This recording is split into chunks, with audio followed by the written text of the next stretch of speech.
They've built fast cars before, but not like this one. Because what Red Bull just brought to Barcelona is different. It doesn't just look radical. It feels like it was made for one thing. Or maybe for one man. Max Verstappen didn't design this machine. But every line of it mirrors the way he drives. From the ultra-narrow side pods, to the barely there rear end, to a chassis that feels like it was sculpted around his inputs. The RB22 doesn't compromise. It commits. And that commitment? It's already broken a rookie. It's already shut down an entire test day. But Verstappen? He steps in. And suddenly, it's under control. Not perfect. Not predictable. But connected. Like he can feel what it wants before it even moves. And what that tells us is that Red Bull may have gone further than anyone thought. They didn't just build a car. They built his car. Red Bull didn't arrive with noise. They arrived with silence. No flashy press conference. No Horner. No public declarations. Just one car. One engine. And one goal. To see if their boldest project yet could actually work. Day one belonged to Isaac Hadjar. A rookie. Fast, eager, disciplined. But still, just a stand-in. Max Verstappen wasn't scheduled to drive. Not yet. And that said a lot. Because when a team hands its prototype to a junior on day one, it usually means one of two things. Either they're hiding something, or they're confident enough to let the world see it, without fear of what happens next.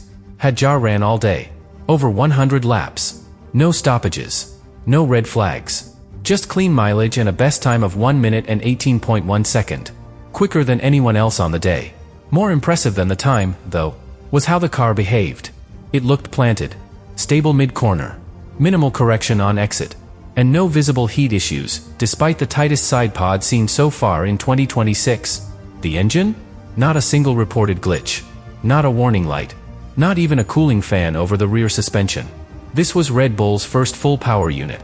Built in-house. No Honda DNA. No fallback supplier. And it ran like it had already done 1,000 laps in secret. Hadjar's feedback was almost strange. He said the car felt calm.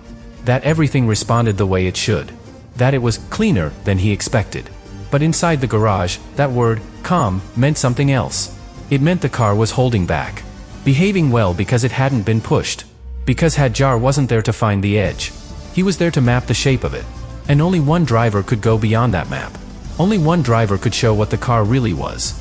Max Verstappen. The next morning, everything changed. Not visibly. Not suddenly. But the energy in the garage shifted.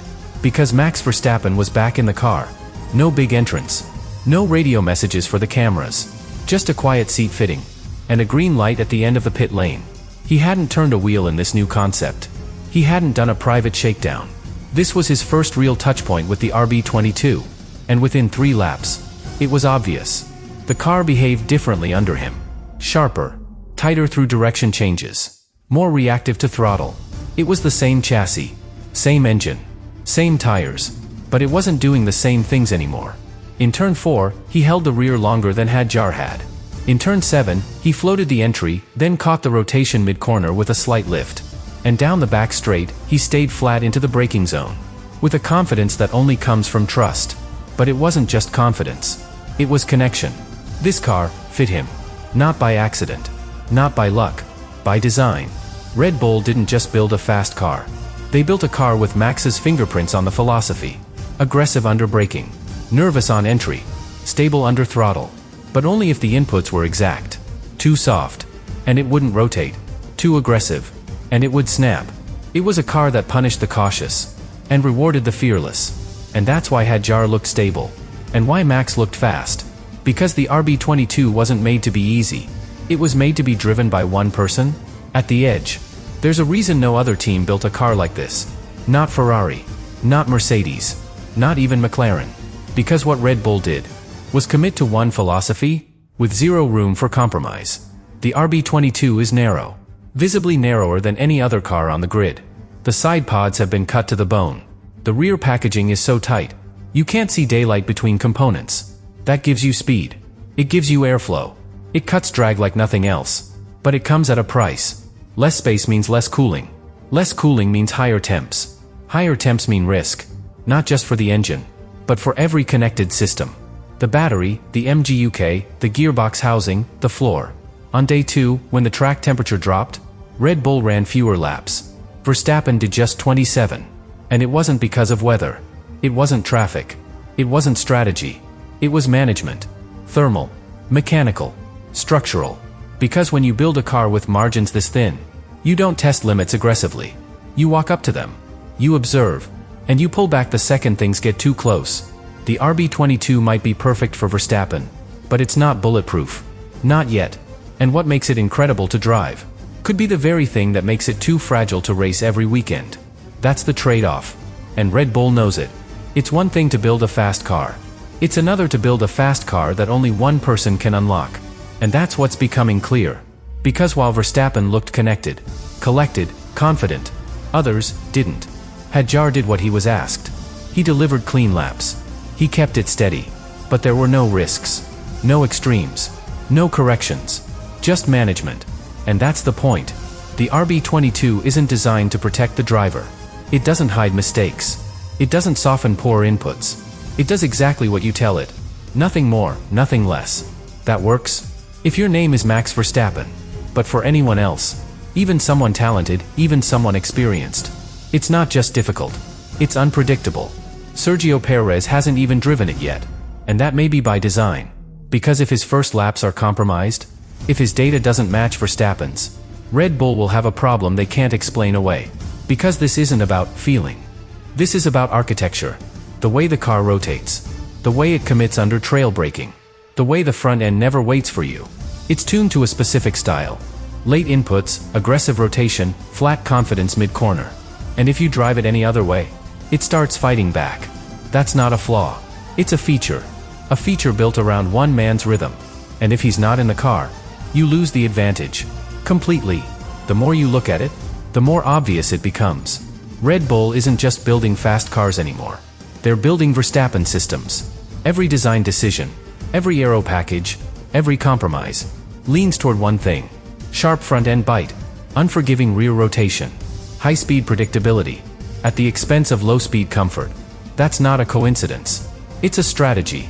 Because Red Bull isn't trying to make the RB22 work for two drivers. They're trying to make it unbeatable for one. And that one is the only one who can extract its full potential, without backing off.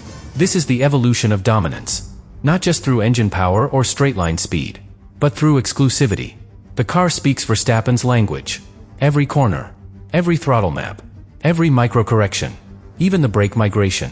The way the balance shifts during deceleration is aligned to his reflexes, his timing, his risk tolerance. This isn't setup work. This is concept work. And that means anyone trying to copy the car isn't just copying shape or downforce levels. They'd have to copy Max. And they can't. Because Verstappen's control, his subtle inputs, his confidence under rotation, can't be simulated. It can't be shared.